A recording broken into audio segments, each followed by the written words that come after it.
बिस्मिल्लाह, पूरी दुनिया में पाकिस्तानी और पाकिस्तान की खुशहाली के लिए उम्मीद है सबका ख्वाब देखने वालों को मेरा सलाम। मैं ज़ुबैर शबीर, आप देख रहे हैं जी अपडेट्स। नाज़रीन कराम, पाकिस्तान की जेलें कम पड़ चुकी हैं, जेलों में जगह कम पड़ चुकी है।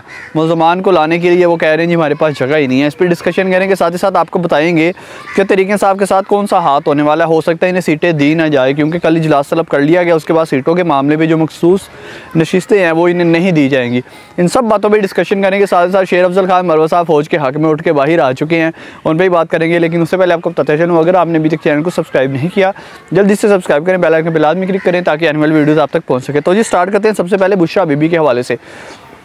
इमरान खान साहब ने जैसा कि कुछ ही दिन पहले बात की तरदीद की थी, अडयाला जेल और बनी गाला वाली के उधर से उधर शिफ्ट किया जा रहा है। साथ ही साथ उन्होंने कहा था कि हमने तो खुद दरख्वास्त दायर की हुई है कि बनी गाला से बुशरा बीबी को वापस अडयाला जेल मुंतकिल कर दिया जाए, जिस पे जी समात होती है। और जेल हुकाम जो है, जेल इंतज़ामिया, वो कहती है जी बुशरा बीबी को हम शिफ्ट नहीं कर सकते क्योंकि सिक्योरिटी थ्रेट्स मिले हुए थे और जेल में ऑलरेडी 250 से ज़ायद ख़वातीन मौजूद हैं। इस वजह से अडयाला जेल में बुशरा बीबी को कर ही नहीं सकते शिफ्ट। इसकी ज़रूरत क्यों पेश आई? इसकी बेसिकली ज़रूरत इस वजह से पेश आई कि जो मुखालफीन है उन्होंने निशाना बनाया हुआ बुशरा बीबी को। ये देखें वही पाकिस्तान तरीक़ इंसाफ़ वालों, उसके हामियों, उसके वोटर्स, उसके सपोर्टर्स देखें, बुशरा बीबी खुद जो है बनी गाला में गई हुई हैं और आप सब जो है मतलब नीचे तबके के जो कारकुनान हैं उन्हें जेल में फेंका हुआ है। इस वजह से तरीक़ इंसाफ़ को अच्छा खासा नुकसान हो रहा है। दूसरे नंबर पे आपके साथ आज शेयर करते चलें जी, पंजाब असम्बली का इजलास कल तलब कर लिया गया है। कल पंजाब असम्बली का इजलास तलब किया गया, जिसमें अरकान पंजाब असम्बली से हलफ लिया जाएगा और उसके बाद स्पीकर, नए स्पीकर और डिप्टी स्पीकर के लिए इंतखाबात का शेड्यूल जारी करेंगे और वो उसके बाद वज़ीर आज़म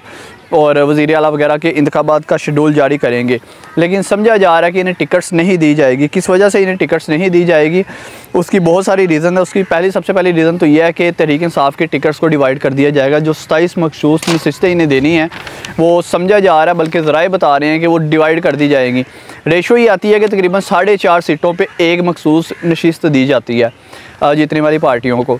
लेकिन यहाँ क्या होगा, यहाँ तनासुब रख दिया जाएगा 3-1 का और मुखालफिन को, PMLN को, MQM को, पीपल्स पार्टी को, जैसा कि हमने पहले बताया था कि उन्हें सीटें दी जाएगी, उन्हें सारी 3-1 के तनासुब से सीटें दे दी जाएंगी और पाकिस्तान तहरीक इंसाफ़ की सीटों के साथ हाथ कर दिया जाएगा। और सुन्नी इत्तेहाद कौंसिल जिसके साथ इन्होंने इत्तेहाद किया तहरीक इंसाफ़ ने, उन्हें ये सीटें नहीं दी जाएंगी, मखसूस नशिस्तें।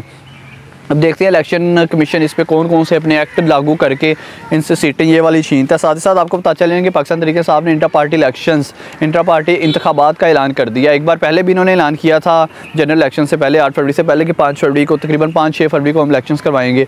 लेकिन इलेक्शन ये नहीं करवा पाए थे, इन्होंने फिर उसे डिले कर दिया था कि हमारे जो उम्मीदवार हैं वो अपनी अपनी कंपेन में बिजी हैं, तो इस तरह से वो इंटर पार्टी इलेक्शन में लग जाएंगे तो नहीं, हमारे लिए मुश्किल हो जाएंगी, मुश्किलात खड़ी हो जाएंगी।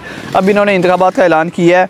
कागजात नामजदगी जमा करवाने की 23 और 24 फरवरी आखिरी स्क्रूटनी होगी। 25 फरवरी को कागजात नामजदगी पर फैसला कि इन्हें रखना है या नहीं रखना, मतलब इन्हें इजाज़त है या नहीं इजाज़त इलेक्शन लड़ने की, वो 27 फरवरी तक होगा।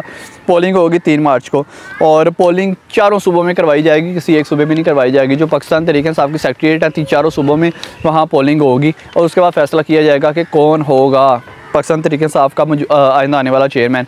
और साथ ही साथ बताता चलूँ कि जो वज़ीर आज़म के नॉमिनेट इमरान खान साहब ने किए हैं, उमर यूब साहब, और साथ ही साथ बैरिस्टर गौहर अली जो मौजूदा चेयरमैन है। कुछ लोग कहते हैं चेयरमैन है, कुछ लोग कहते हैं नहीं चेयरमैन, लेकिन तहरीक इंसाफ़ वालों ने उन्हें चेयरमैन ही माना हुआ है जो खान साहब के बाद, क्योंकि इंटर पार्टी इंतखाबात रिजेक्ट कर दिए थे कोर्ट्स ने, उस वजह से उन्हें नहीं माना जाता कि ये चेयरमैन नहीं है।